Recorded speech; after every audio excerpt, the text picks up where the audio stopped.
안녕하세요. 무엇이든 물어보세요 시간입니다. 이번 주부터 새로 시작하는 코너입니다. 이 시간에는 사주학 공부를 하시면서 이해가 애매한 내용을 댓글로 질문 주시면 사주 공부에 도움이 되는 댓글을 골라서 답변을 드리는 시간입니다. 예를 들어 천일균이 사주에 있으면 모든 유익이 사라지나요? 또는 겁재가 사주에 있으면 재물을 빼앗기나요? 이런 질문입니다. 질문 중 개인 사주풀이성 질문은 참가해 주시면 감사하겠습니다.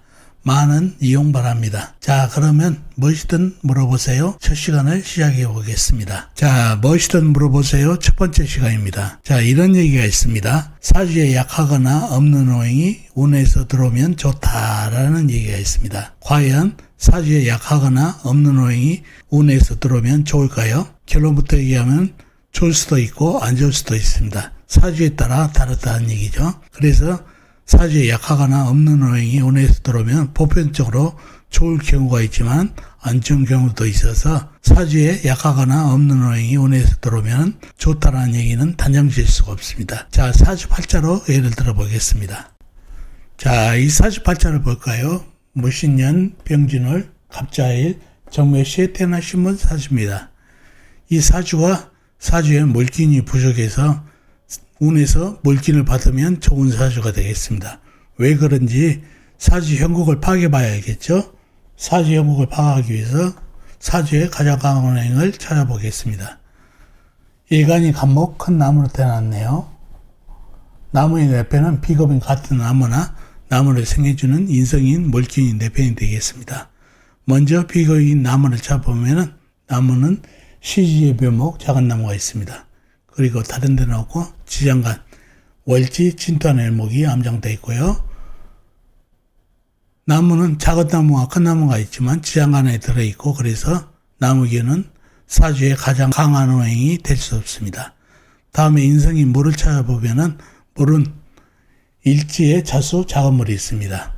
그리고 다른 데는 없고 지장간, 연지, 신금안의 임수, 큰 물, 월지, 진토 안의 개수, 작은 물이 암장되어 있네요. 지장간에 물기이 제법 있지만은 물기이 적습니다. 왜 그러냐 하면은, 연지에 있는 임수, 큰 물은, 신금 안의 임수는 무토, 큰 흙이 흡수를 많이 해서 물기이 줄어들고, 월지, 진토 안의 개수, 작은 물은 화생토를 하면서 물을 말려버리니 물기이 작고, 일지 있는 자수는 간목이 흡수하고 묘목이 흡수해서 고갈되기 일보 직전이라 물기운이 작은 사주가 되겠습니다. 그래서 물기운은 사주의 가장 강한 오행이 될 수 없습니다. 다음에 일간의 힘을 빼가는 식상부터 한번 찾아볼까요? 식상은 나무가 생해준 오행 불기운이 되겠죠. 월간의 병화 큰 불, 시간의 정화 작은 불이 있습니다. 그리고 다른 데는 없고 지장간에 없고요. 큰 불 작은 불 목생화까지 받아서 불기운이 제법 있죠. 다음에 재성인 흑기운을 찾아볼까요?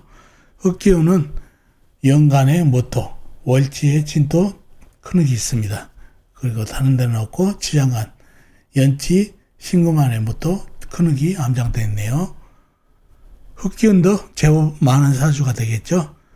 월지 있는 진토가 지장간에 있는 모토가 토관되어 있어서 흑기운이 강하고 신금안의 모토도 있고 또 화생토까지 받아서 흑기운이 강합니다. 사주에서 가장 강한 오행 후보가 되겠죠. 다음에 관성인 세기운을 찾아보면 세는 연지에 신금 큰 세가 있습니다. 다른 데는 없고 지장간에 없고요. 신금 하나뿐이라 신금도 그리 강하지는 못하네요. 그러면 불이 강할까요? 흙이 강할까요? 결론적으로 얘기하면 흙이 강합니다. 진토 무토가 있고 그 다음에 신금 안에 모토도 있고 화생토도 받고 있어서 흑기운이 가장 강한 오행이 됐네요. 약간 그래서 내 힘을 빼가는 불기운과 재성인 흑기운이 많아서 사주가 약해졌네요. 그러면 사주의 희발을 받으려면 물기운을 받아야 되겠죠. 운에서 물기운이 오면 해수나 임수가 오면 큰 물이 오면은 좋은 사주가 되겠습니다. 감옥이 힘을 받으세요. 그러니 사주에 약한 물기운을 갖다가 물기운을 운에서 받으면 좋은 사주가 이러한 사주가 되겠습니다. 일간에 힘이 생기니까요. 그래서 식재관을 감당할 수 있는 사주가 되니까요. 그래서 사주에 약한 오행이 운에서 오면 좋은 사주가 되겠습니다. 물기운이 사주에 약한데 운에서 물기운이 와서 좋아지는 사주가 이러한 사주가 되겠습니다. 보면은 신자진 수국이 보이시죠? 이거는 수국이 이루어지지가 않습니다. 신금 안에 있는 임수, 진토 안에 개수가 살아있어야 물기운으로 좀 합을 하는데, 신금 안에 임수는 무대기에 흡수되고, 진토 안에 개수는 병화, 큰 불이 화생토 해가지고 맞아버리니 그 힘이 줄어들고, 자수 혼자이지만은 자수도 간목과 묘목이 흡수돼서 물기운이 매우 약해서 신자진 수국은 이루어지지 않습니다. 그래서 운에서 물기운을 받으면 아주 좋은 사주가 되겠습니다. 자, 이 사주 파자인데요. 갑인년, 갑술월, 무자일, 경신시에 태어나신 분 사주입니다. 이 사주와 사주에 물기운이 부족한데 물기운을 운에서 받으면 좋지 않은 아주 흉한 운이 되겠습니다. 앞에 사주하고 틀리죠. 사주에 없는 기운을 받으면 좋은 사주가 아니라 나빠지는 사주가 되겠습니다. 왜 그런지 사주 연구를 한번 파악해볼까요? 그러려면 사주의 가장 강한 오행을 찾아보겠습니다. 일간이 모토 큰 흙으로 태어났네요. 흙의 내패는 비겁인 같은 흙이나 흙을 지켜주는 인성인 불이 내패 되겠죠. 비겁인 흙을 찾아보면 월지에 술토 큰 흙이 있습니다.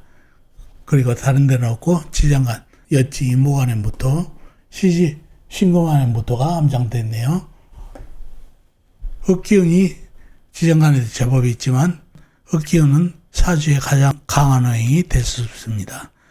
다음에 인성인 불을 찾아보면은 불은 사주 팔자에 없고 지장간, 연지, 임모간의 병화, 큰불이 암장되어 있는 정도라 인성도 크지가 않습니다.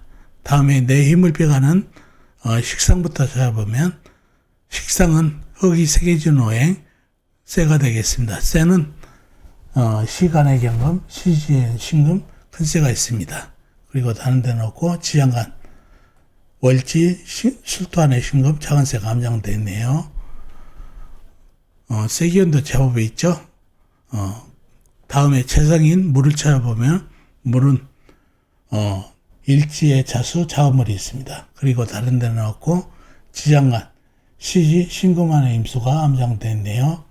그 물이 물기운이 제법 있는 것 같은데 일지에 있는 자수는 무토, 술토에게 갇혀가지고 물기운이 제법 세지가 않고 신금안의 임수는 간목, 임목에게 빨려가지고 물기운이 줄어들고 무토, 술토에게 가로막혀서 물기운이 적어졌습니다. 재성인 물기운이 적은 사주가 됐네요. 다음에 관성인 나무를 찾아보면 나무는 연간의 간목, 큰 나무, 연지의 임목, 월간의 간목, 큰 나무가 있습니다. 그리고 다른 데는 없고 지장간에 없고요.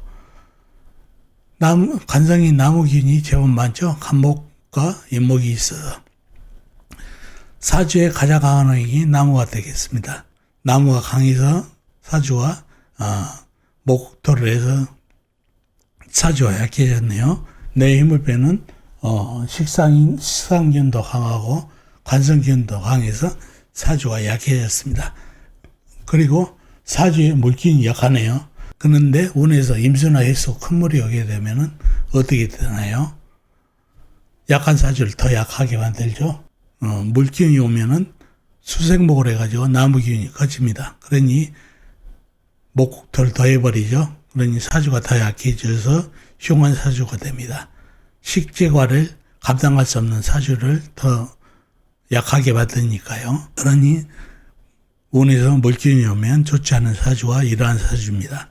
그래서 앞에 사주는 사주에 없거나 적은 오행이 와서 좋아진 사주고 이 사주는 사주에 적거나 없는 오행이 운에서 오면은 좋지 않은 애가 되겠습니다.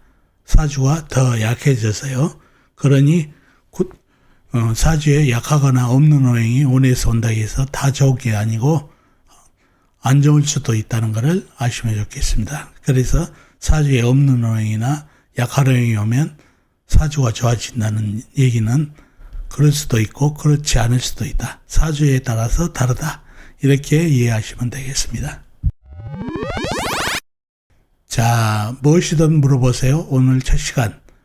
자, 사주에 적거나 없는 오행이 운에서 오면 좋다라는 말이 있습니다. 그 말이 좋을 수도 있고 나쁠 수도 있다는 것을 꼭 기억해 두시면 좋겠습니다. 사주를 예로 들었죠. 사주풀이에 이해가 가셨으면 좋겠습니다. 그럼 다음 시간에 뵙겠습니다. 안녕히 계세요. 댓글로도 질문 많이 남겨놓으시고요.